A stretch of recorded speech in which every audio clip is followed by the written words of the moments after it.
When she got to his village, she was treated coldly by his wives and children. They didn't speak much to her, and she had to sort things out herself. It got so bad that most of the house chairs were intentionally pushed to her. The wives and their children could be in their room, and she would be the one doing the cooking single-handedly. Whenever she brought it to the attention of her husband, they would deny it, and he would brush it off and not take it seriously. He was usually busy overseeing his business dealings and couldn't have known everything that was going on in his house. Though Chief Ajao was nice to her, the behavior of his wives and children gave her a terrible nightmare.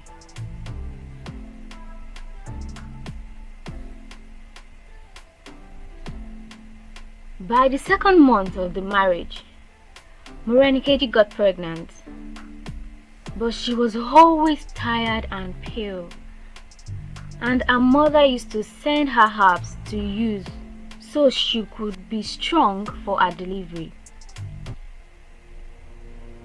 Unknown to her, the other wives were plotting in their different ways on how to hurt her.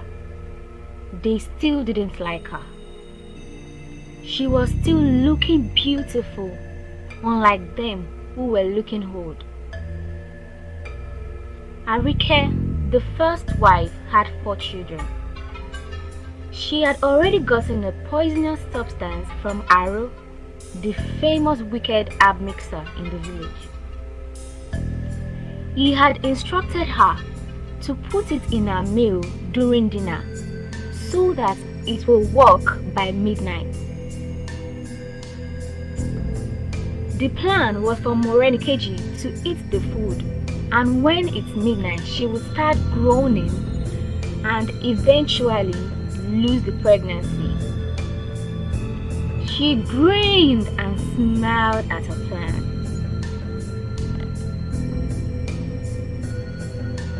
Bura, the second wife, had planned for her to be kidnapped on her way to the market.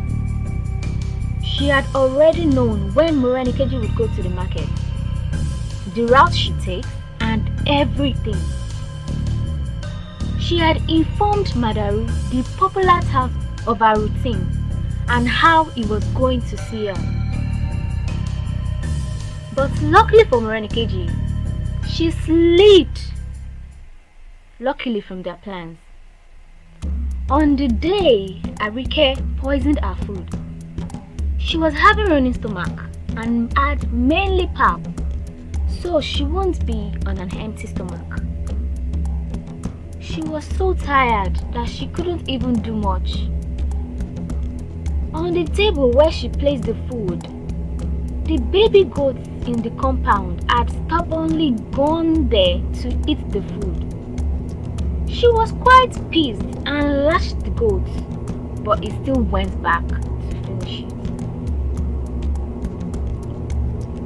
When she woke up the next morning, she had heard someone complaining bitterly and grunting, looking at something in disbelief.